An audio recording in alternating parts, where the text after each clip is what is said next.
বিসমিল্লাহির রহমানির রহিম। 2 দিন বৃষ্টি হওয়াতে পরিবেশটা এখন অনেক সবুজ। মনে হলো যে অনেকদিন পরে বৃষ্টি হওয়ায় গাছপালাগুলো প্রাণ ফিরে পেয়েছে। মানে একদম সতেজ সবুজ নির্মল একটা প্রকৃতি, ঠান্ডা ঠান্ডা একটা ওয়েদার। যদিও 9টা 10 বাজে, অফিসের জন্য বের হয়েছি, যদিও একটু লেট হয়ে গেছে। 10টার মধ্যে হয়তো পৌঁছানো সম্ভব হবে না, 5-10 মিনিট এদিক সেদিক হয়ে যেতে পারে। এই রাস্তাটা অনেক অনেক পরিমাণ গাছপালা থাকায় একদম ছায়া ঘেরা একটা রাস্তা। কোনো সময় দেখা যায় না যে এখানে অনেক বেশি রোদ পড়ছে। তো এই রাস্তাটা রাইড করা অনেকটা প্রশান্তির একটা বিষয়। যদিও এই সিএনজি অটো এগুলোর জন্য খুব বেশি টানা যায় না, কিন্তু এদের সাথে তাল মিলে যতটুকু টানা যায়, এই রাস্তাটা একটা স্বস্তির রাস্তা। আর যেহেতু বড় গাড়িও চলে না, তো ভয়েরও আসলে তেমন বেশি ব্যাপার স্যাপার নাই। এলাকার ভিতরের রাস্তা হয় হয়তো মানুষজন অনেক সময় দেখা যায় যে হাঁটাহাঁটি করে বা ভিতরে চলে আসে। এই রাস্তাগুলোর একটা বিশেষ বৈশিষ্ট্য হলো, আমি জানি না এই এলাকার যারা নির্বাচিত প্রতিনিধি আছে এরাই ভালো নাকি উন্নয়ন বাজেট এখানে খুব বেশি পরিমাণে আসে। এই রাস্তাটা আমি যখনই দেখছি যে একটু নষ্ট হয়, সাথে সাথে একদম ঠিক করে ফেলে। তো এই এলাকার মানুষের জন্য এটা একটা অবশ্যই সৌভাগ্যের বিষয়। রাস্তাঘাট একদম ফিটফাট, যতটুকু রাস্তা আছে খুব সুন্দর একটা রাস্তা। আর ভিতরে আরো রাস্তার কাজ চলতেছে, খুব বেশি যে ভাঙছে এরকম না, তবে রাস্তাঘাট সবসময় ফিটফাট রাখার চেষ্টা করে। কি সুন্দর একটা রাস্তা, মনে হচ্ছে একদম ঝাড়ু দিয়ে রাখছে, পরিষ্কার একটা রাস্তা। অথচ আশেপাশে অনেক গাছপালা, ময়লা আবর্জনা একদম নাই বললেই চলে, যা আছে সব আশেপাশে আছে। রাস্তাটা পরিষ্কার থাকলে আসলে চালাইতেও ভালো লাগে।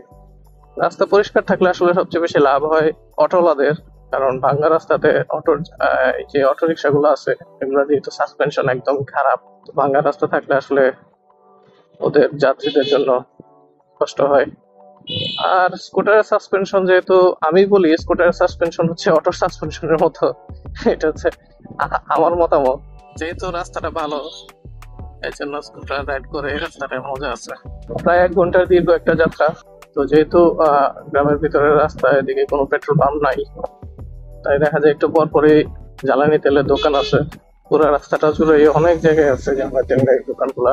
যারা এলাকার লোকাল বাইকার আছে, তো তারা সব সময় দেখা যায় এখান থেকে তেল ভরে। তো আমি যেহেতু লোকাল দোকান থেকে সচরাচর তেল নেই না, সবসময় চেষ্টা করি যে পেট্রোল পাম্প থেকেই এবং ভালো পেট্রোল পাম্প থেকেই তেল নেওয়ার জন্য। তারপরেও দেখা যায় বিভিন্ন সময় সার্ভিস সেন্টারে গেলেই বলে, তেল কি ভালো পাম্প থেকে নিছেন নাকি লোকাল শপ থেকে নিছেন। যেহেতু ফুয়েল ইনজেকশন সিস্টেমের একটা স্কুটার, তো তেল ভালো না পড়লে আসলে স্কুটার এটাতে নানা ধরনের সমস্যা দেখা দেয়। তো এই সমস্যাগুলো নিয়ে আসলে ভুগছি অনেকদিন, অনেকভাবে সলিউশন করারও চেষ্টা করছি, অনেক সার্ভিস সেন্টারও দেখানো হয়েছে, কিন্তু তেলের সমস্যা তো আসলে সার্ভিস সেন্টার ঠিক করে দিবে না। আমাদের দেশে ফুয়েলের যে মান, আসলে আমার মতে গাড়ির আয়াত অর্ধেক কমায় দেয় হচ্ছে শুধুমাত্র ফুয়েলের মানই। ফুয়েল যদি একটু ভালো হইতো, এফআই সিস্টেমের যে সমস্ত গাড়িগুলো আছে এগুলো আর একটু লং লাস্টিং করতো। মাপে কম দেয় তো দেয়, ওটা তাও মানা যায়, কিন্তু যখনই তেলের মধ্যে ভেজাল থাকে আসলে দেখা যায় গাড়ির জন্য আসলে বেশি একটা প্রবলেম হয়ে যায়। এগুলো কয়েকদিন পর পরে সার্ভিস সেন্টারে দৌড়াতে হয়, অনেক টাকা পয়সা খরচ করে দেখা যায় আবার ঠিকঠাক করতে হয়। যদিও আগের মতো সার্ভিসটা পাওয়া যায় না, যত দিন যায় তত দেখা যায় যে সার্ভিসটা খারাপ হতে থাকে। তো অনেকে এর জন্য অকটেন বুস্টার ইউজ করে। এখন অকটেন বুস্টারও যে কোনটা আসল কোনটা নকল এটা নিয়েও আমার সন্দেহ আছে। অনেকগুলো সার্ভিস সেন্টারে বলছে অকটেন বুস্টার আসলে তেমন কোনো কাজ নাই, আবার অনেক জায়গায় বলছে যে রেগুলার ইউজ করলে একটা ভালো ফলাফল পাওয়া যাবে। এখন কথা হচ্ছে অকটেন বুস্টার ভালো কোথা থেকে পাবো? আমাদের দেশে পণ্যের মান নিয়ে কাজ করা একমাত্র প্রতিষ্ঠান হচ্ছে বিএসটিআই। আমার দেখা মতো সবচেয়ে বোগাস একটা প্রতিষ্ঠান, যত ধরনের ভেজাল পণ্য এরা অনুমোদন দেওয়া হয় পটু। তো যাই হোক, তেলের মান যারা নিয়ন্ত্রণ করে, এই সংস্থাটা আসলে কি যে করে, তাদের আদৌ কোনো অ্যাক্টিভিটি আছে কিনা আমার বেশ সন্দেহ লাগে। কারণ যে সমস্ত পাম্প গুলা হচ্ছে আপনার খুব বিজি থাকে বা রেগুলার চলে, ওই সমস্ত পাম্পে তেলের মান যতটা না চলার মতো থাকে, যে সমস্ত পাম্পে আসলে খুব রেয়ারলি মানুষ যায়, তো তাদের পাম্পের তেলগুলো কিন্তু আসলে খুবই বাজে অবস্থায় থাকে। তো যেহেতু স্কুটারে খুব অল্প পরিমাণ তেল ধরে, তো কোনো একটা জায়গায় ঘুরতে গেলে আমার দেখা যায় যে বিভিন্ন পেট্রোল পাম্প থেকে তেল নিতে হয়। স্বাভাবিকভাবেই দেখা যায় যে এরকম মাঝে মাঝে দেখা যায় এরকম পেট্রোল পাম্প থেকেও তেল নিতে হয়, যেগুলো হচ্ছে খুব একটা চলে না। তো দেখা যায় ওখান থেকে তেল নেওয়ার পরে আসলে স্কুটার তার ম্যাক্সিমাম আউটপুটটা দিতে পারে না। তো একটা জায়গায় ঘুরতে গেলে যেহেতু আরো অন্যান্য বাইক থাকে তাদের সাথে তাল মিলিয়ে চলতে হয়, তখন দেখা যায় এই ঘাটতিটা আমাকে অনেকটা পিছায় দেয়। তো এরকম ভাবে একবার খুলনা থেকে আসার সময় একটা পেট্রোল পাম্প থেকে তেল নিয়েছিলাম। ওই তেল নেওয়ার পরে গাড়ির অবস্থা হইলো খুব খারাপ।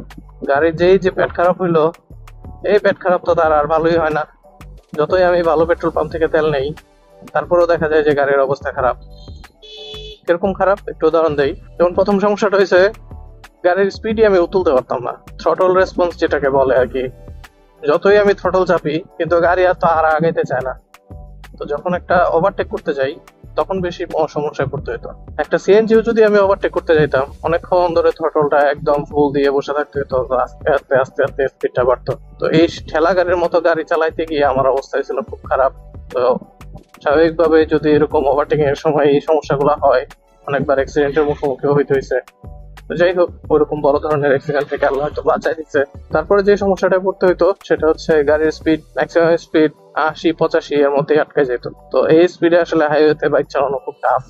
কারণ হচ্ছে বড় গাড়িগুলা সবসময় দেখা যায় খুব চাপাইতে থাকে।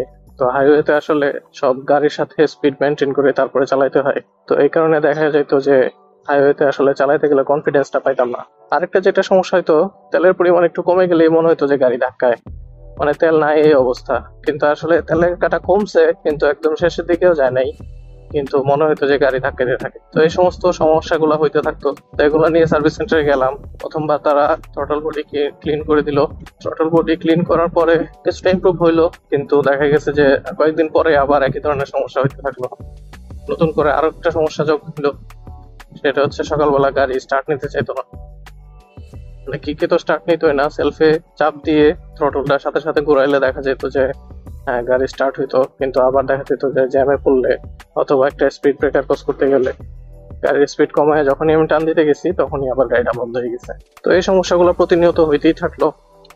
এরপরে আবার গেলাম সার্ভিস সেন্টারে, তারপরে গিয়ে বললাম তাদের এই সমস্যা। তারপরে আবার তারা চেষ্টা করলো, দ্বিতীয়বারে ও দেখা গেল যে অনেকটা ঠিক করে দিছে। পরে এরা বললো, ওই দিন অবশ্য আমি খুব বেশি সময় দিতে পারিনি, সার্ভিস সেন্টারে অফিস শেষ করে গিয়েছিলাম।